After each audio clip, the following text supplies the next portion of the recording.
market doesn't reward effort. It rewards change, and more specifically, it rewards innovation. So if you don't end up innovating, someone else will. This is why companies like Apple, Starbucks, and Netflix don't compete louder, they dominate. They've made it their business to innovate. But what nobody tells you is that innovation doesn't work the same for service businesses as it does for product companies. In the service world, you can't innovate your way ahead by adding more features.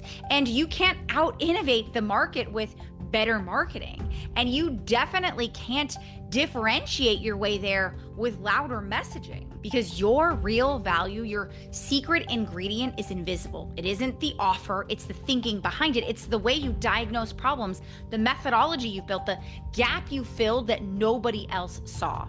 Your clients experience it when they work with you, but buyers can't see it yet. And when your innovation is invisible, you get forced into the competition game, which raises the real question every serious founder is asking right now.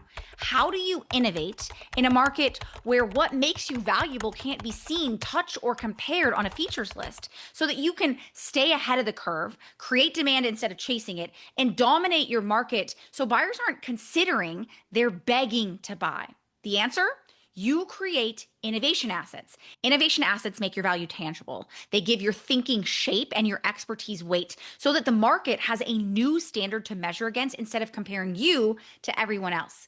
It's the difference between being respected and being the reference point. Think about it this way. When your expertise lives only in your head, your growth is capped by your time. But when your thinking becomes an asset, it can scale and compound and can be deployed without you actually being everywhere. So let me show you how you can create innovation assets that make your buyers beg to work with you and your industry scramble to try and keep up with you.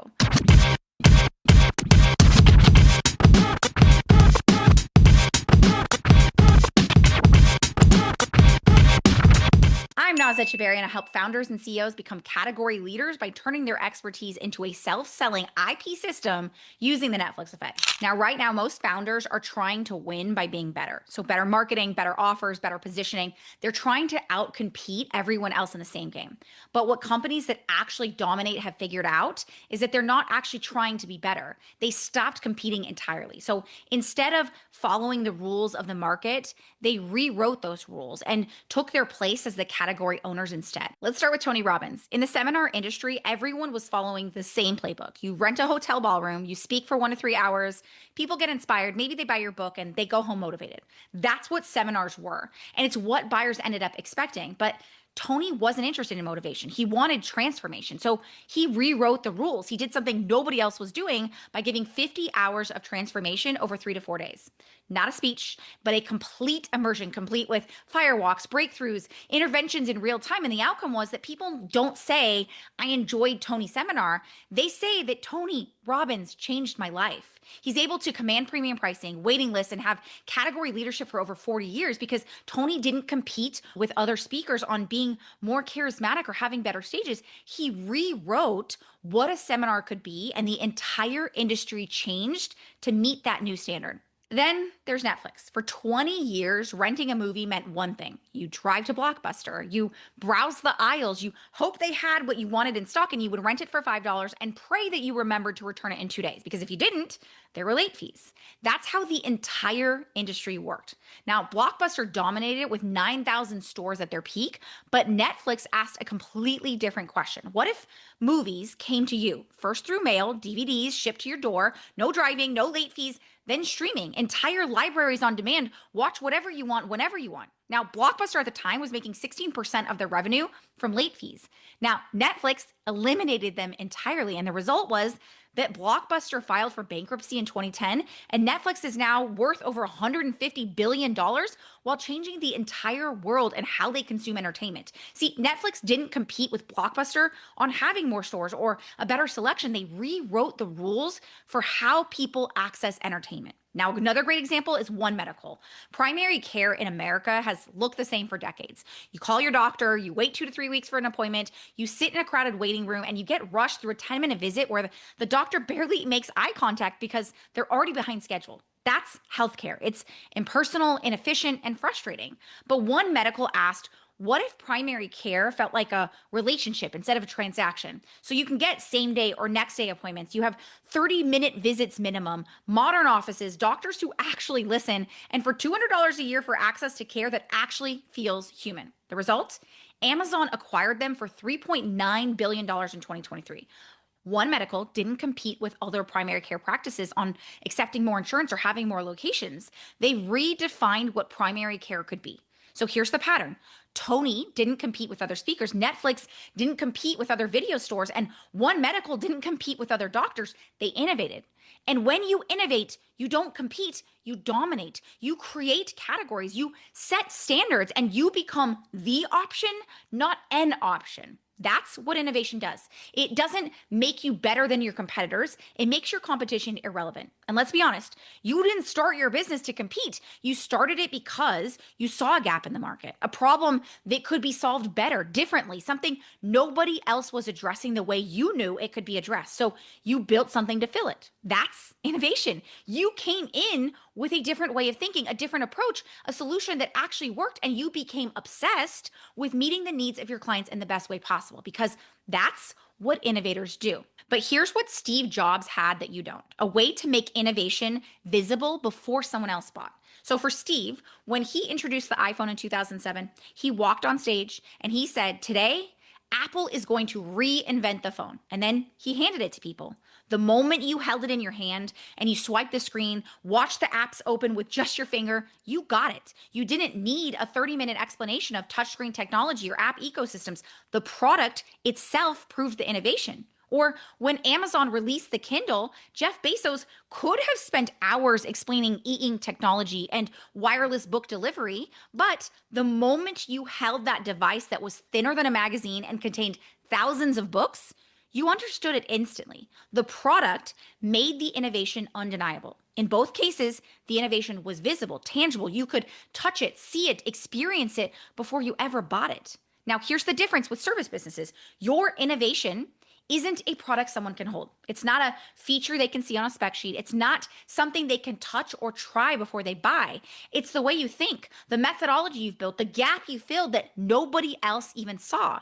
And that kind of innovation is invisible. Your clients experience it when they work with you, but buyers can't see it. They can't touch it. They can't try it. And when buyers can't see what makes you different, they do what buyers always do when they can't see a difference. They compare your price to someone else's price, your process to someone else's process, your results to someone else's results. And when buyers compare, you become one option on a list, which means you're forced to compete, not on your innovation because they can't see it, but on things that are visible: your marketing, your brand, your price, your personality. That is the competition game. And no matter how good you are at competing, there's always someone with a bigger budget who can outmarket you, a bigger following who can out-influence you, and a lower price who can undercut you. Take Hilton and Marriott, for example. They spent decades battling for hotel supremacy: more locations, better loyalty programs, nicer lobbies. Both spent billions competing for the same business travels and vacationers. They had the same model: buy land, build hotels, staff them, compete on amenities. Then Airbnb asked a completely different question. What if hotels aren't the only option? What if any home could be a place to stay? Now, Airbnb didn't compete with hotels. They created peer-to-peer lodging. And the result was that at its peak, Airbnb was worth $100 billion. That was more than Hilton and Marriott combined. And all of this without owning a single property. Now, Hilton and Marriott are still competing with each other, while Airbnb built an entirely different category. And they're not the only ones. For years, Barnes and Nobles and Borders battled for bookstore supremacy. So they had bigger stores, more comfortable seating, coffee shops inside, author events, loyalty programs, you name it, they tried it. Now, both companies spent billions of dollars competing on who had the better in-store experience. Then Amazon asked a different question. What if you don't need to go to a store at all? What if every book ever published is available from your couch? See, Amazon didn't compete with bookstores.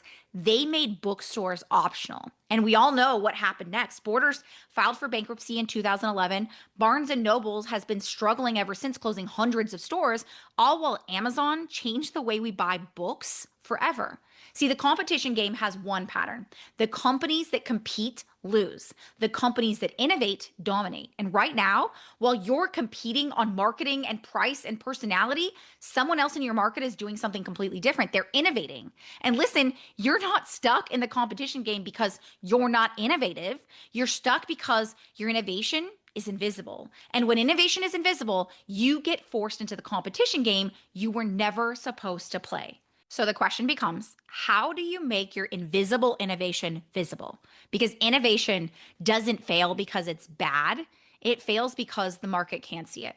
Let me show you exactly what I mean. Back in 2005, three former PayPal employees, Chad Hurley, Steve Chen, and Jawad Karim, are all sitting in a small office in San Mateo, California. Now, they had just launched their startup on Valentine's Day. It was this video dating site called Tune In Hookup. Have you ever heard of it? Probably not. But at the time, online dating was exploding, and they were convinced that adding video profiles would make dating more personal and that the business would end up taking off. Now, the only problem was that no one was uploading dating videos. They tried everything, even posting ads on Craigslist, offering $20 to attractive women in San Francisco to upload videos of themselves. Now, no one responded. The site sat empty, and weeks went by, and even a month. Now, finally, on April 23rd, Jawad recorded an 18-second video of himself at the San Diego Zoo, standing in front of elephants and saying, "All right, so here we are in front of the elephants.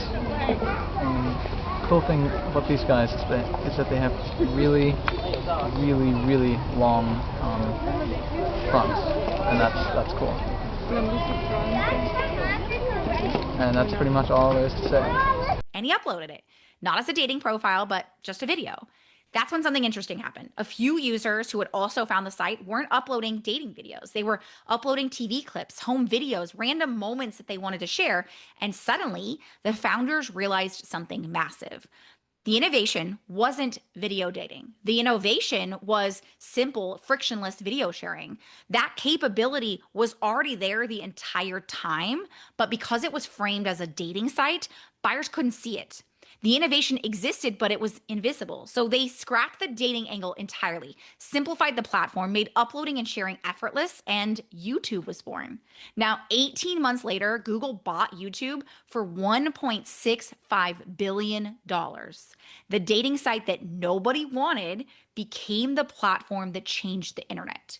YouTube's innovation was simple, universal video sharing, and it was always there, but buyers couldn't see it when it was positioned as a dating site. Now, once they made that innovation visible, everything changed. It was the same technology, the same core innovation, but the innovation became visible. Now, YouTube didn't win because they marketed harder. They didn't win because they explained themselves better. They won because they turned their innovation into something the market could immediately understand, use, and orient around.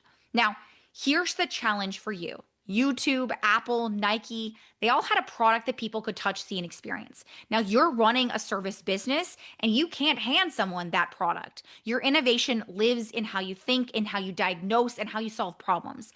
So how do you actually make that visible? Let me show you. One of my clients, Shasta, is a real estate investor. And when she came to me, buyers saw her as someone who helps entrepreneurs invest in real estate. It was super generic, replaceable, one option on a list of thousands of real estate coaches. And it's not actually what she did. Her real innovation was helping entrepreneurs build wealth outside their main business, using real estate as a completely backwards way that didn't require $1 million to start or 3 years to learn. So she had spent 15 years doing this herself, building so much cash flow and assets outside of her business that when COVID hit and decimated her company, she was able to move to Mexico and accelerate her retirement by 15 years. That innovation was already always there. Her clients were experiencing those incredible results by building wealth, creating freedom, transforming their lives, but buyers couldn't see it because she was explaining her work the same way that every other real estate coach explains theirs. I help you invest in real estate. So we built an innovation asset, not better messaging, not a clear framework, an innovation asset, which was a complete operating system that codified her entire body of work, her disruptive thinking, the backwards real estate approach, the market gaps she filled, and her methodology into a deployable system called the on-demand wealth machine. Now, once we built her innovation asset, everything changed. In the first week, she made a sale on her very first sales call, and the client said, "This is exactly what I've been looking for. How do I pay you?" She had five-figure pricing, clients who were paying her in full, people who were flying to Mexico to work with her, not because she changed what she does, but because she transformed her innovation from expert dependent genius into asset based operating system. That's why innovation assets matter. It's not about better messaging or clear articulation. It's about creating an asset. So for YouTube, their innovation stopped living behind the scenes and became the thing that people experience. That's what changed everything. So innovation assets do for service businesses what products do for tech companies. They turn their thinking into structure and their expertise into a standard and innovation into an asset the market can engage with. Something that sets the reference point and shapes how decisions get made and anchors an entire category around it. Because invisible innovation forces you to compete. But visible innovation creates category ownership.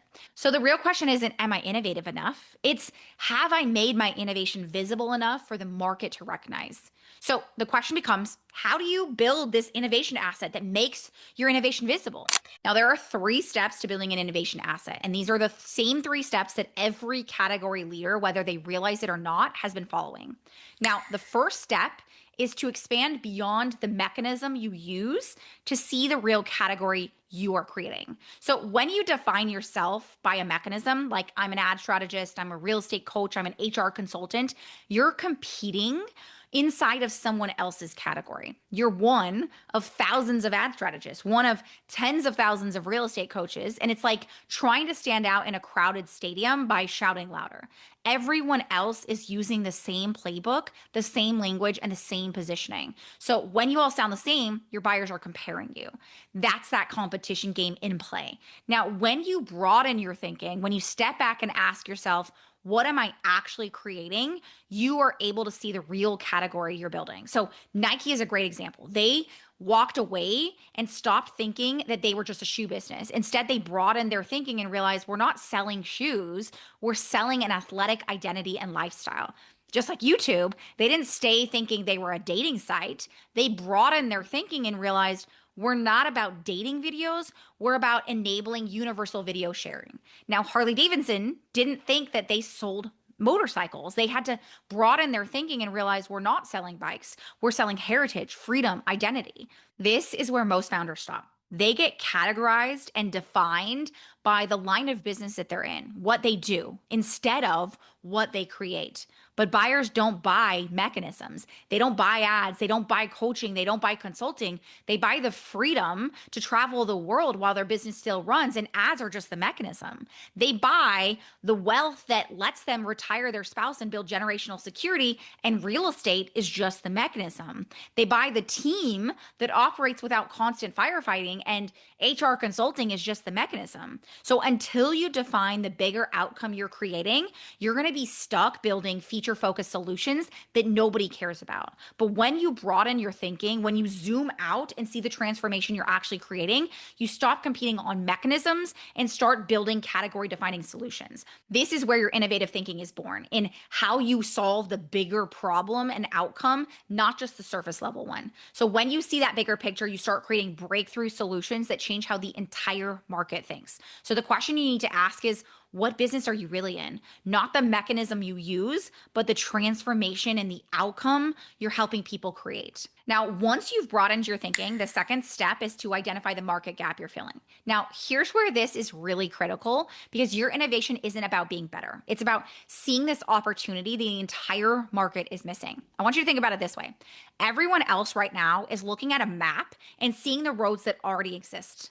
But you're looking at that same map and seeing the shortcut that no one else noticed. That shortcut, the gap, is your innovation. So Nike saw that people didn't just want shoes. They wanted to identify as athletes. The market was selling performance, but Nike saw the gap of aspiration and identity. YouTube saw that people didn't want dating videos. They wanted to share any video easily with anyone. So while the market was solving for these niche use cases, YouTube saw the gap of universal access. And Shasta, she realized that entrepreneurs didn't need real estate investing advice. They needed wealth outside of their main business and a way to build it without $1 million or 3 years of learning. The market was teaching traditional real estate investing, and Shasta saw the gap that entrepreneurs needed freedom, not just another full-time job. This is where your innovation asset starts to take shape, because the gap that you see that others don't is your innovation. And when you can articulate that gap clearly, your buyers stop comparing you to everyone else. They realize this is what I've been looking for. So the question you need to ask yourself is, what gap do you see that the market doesn't even realize yet? What are your buyers looking for that no one else is addressing? Now, trust me, I understand that this is a difficult process, and it's exactly why we've built our entire system to help our clients achieve this. So stick around, because I'll show you exactly how we do this together with our clients. Now, the third and final step of this process is knowing how to turn your thinking, the gap you've identified, and your methodology into a deployable operating system. Now, this is the most important step, because right now, your innovation lives in your head. It's the way you diagnose those problems, the frameworks, the methodology, right? Now, over years of running your business, you've been the one to create those, and your clients experience it. They're getting incredible results, but it's still trapped inside of you, which means your business still has dependence upon you. So maybe you're not doing all the work yourself. You have a team, you've delegated execution, but the innovation, that's still yours. Your team can deliver the service, but they can't replicate your thinking. So your business can operate, but it can't scale beyond your decision making. So if you stepped away tomorrow, the innovation would leave with you. That's the difference between founder dependence and an innovation asset. See, an innovation asset makes your business asset dependent. It's the difference between being a brilliant chef and owning a McDonald's. The chef makes incredible food and the team executes the recipe, but the system, that's what runs McDonald's without Ray Kroc being in every restaurant. Nike codified their innovation into Just Do It, a complete athletic lifestyle operating system that runs everything from product design to marketing to retail experience. Now, YouTube codified their innovation into a simple to upload and share platform that became the standard for video sharing. Shasta codified her innovation into the on-demand wealth machine, a complete system that runs her business, informs her offers, creates multiple revenue streams, and can be deployed beyond her. It's the difference between having expertise and having an asset. When you codify your innovation, it dictates everything, your offers, your operations, how your team executes, and it creates multiple revenue streams, including licensing, certification, franchising.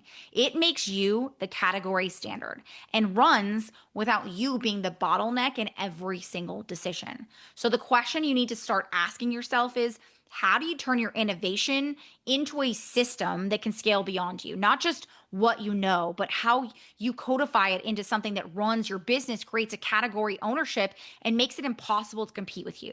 So you need to broaden your thinking, identify the gap, and codify your innovation into an asset. When you can do those things, you stop competing and start leading. Now, I want to be honest with you. I've worked with hundreds of founders over the last decades, and what I have found is that there's a huge challenge when it comes from shifting from founder-dependent innovation to asset-dependent innovation, because you are too close to your own work to be able to see it clearly. The innovation you've built is so deeply embedded in how you think and how you operate and how you solve problems that right now you can't extract it on your own. You need someone who can see what you do and see what you can't see right now, someone who can pull that innovation out of your head and turn it into a deployable operating system. That is where I come in.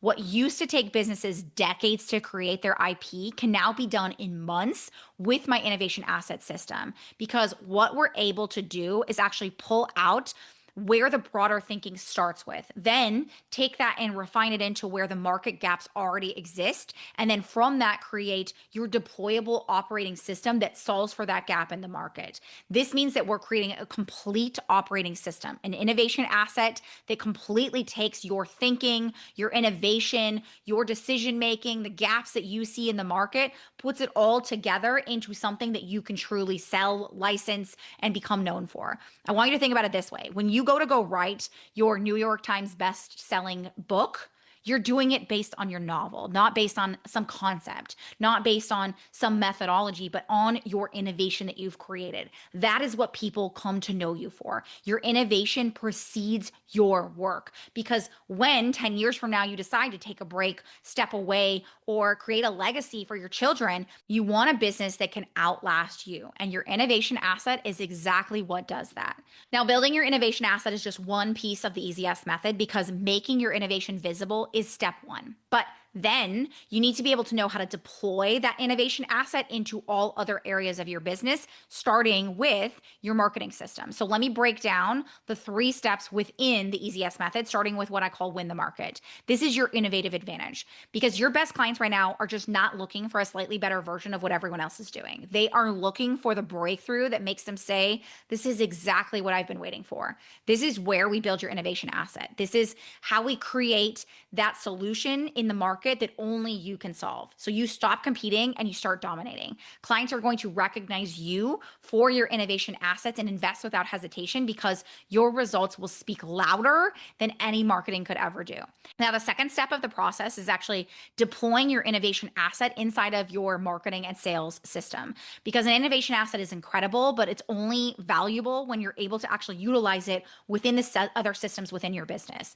We call this the bingeable decision system, because it works similar to how you find your favorite show on Netflix and watch the entire series overnight and become a diehard fan. This is what we are doing inside of your marketing system. So instead of you needing to constantly show up, try to create more content, trying to convince buyers and spending thousands, if not millions of dollars on marketing in the process, instead, we have created a system that takes your innovation asset and turns it into bingeable videos or audios. Now, the reason this works so well isn't just because of the fact that they're videos or audios strung together, but instead because it utilizes what we call mirrored decision making. This is how we actually take the natural cycle your audience goes through when it comes to making a decision, whether that's what to make for dinner tonight or whether or not to work with you. And we use that same process inside of the decision-making process, selling your innovation asset. So you have buyers who are coming out the other side, binging your series and saying, this is exactly what I need, I'm ready to buy, shortening your sales cycles by 90% and creating buyers who are actually able to sell themselves throughout the process. Now, once you've created those two, then it's deploying that innovation asset inside of your delivery systems. So I want you to think about it this way. Marketing and sales are just not enough. You need to be able to deliver results at scale that turns your clients into raving fans who end up referring you and doing that without you having to ask and buying without hesitation. That's what the EasyS method creates. It's a complete system that doesn't just get you clients, it keeps them, it scales with you, and it builds that kind of momentum that will compound for years to come. So if you're ready to build this inside of your business, I want you to know that I help established service businesses build their innovation assets and deploy them inside all areas of their business so they can stop competing and start leading their categories. So if you're tired of being compared to everyone else in your market and you know that you have something different, but buyers can't see it right now, and you want to turn that innovation into a category defining asset, I want to invite you to the next step of applying for a growth optimization call. Now, on that call, we're going to audit your innovation and how it's currently visible, identify the gap that you're filling that the market doesn't see yet, and actually show you how we codify this inside of an innovation asset and deploy it within all areas of your business so that you can create that category ownership. Now, if you're ready to do that, head on over to easyesleads.com/call. Now, if you are new here or you're not quite sure how this can work for you specifically, I want to invite you to go check out our Netflix Effect mini series that breaks down exactly how we developed the EasyS method to escape the competition game entirely and create category creation and business innovation. So you can check out that series right now by heading on over to thenetflixeffect.com. Now, my goal is that you're walking away from this video and actually being able to think differently about how we drive business, how we create demand, and more importantly, how you make your innovation visible. So if this has made you think differently, I would love and appreciate it if you could take a quick moment to leave a review, share this with another founder, and subscribe for more. But until next time, here's to keeping it real.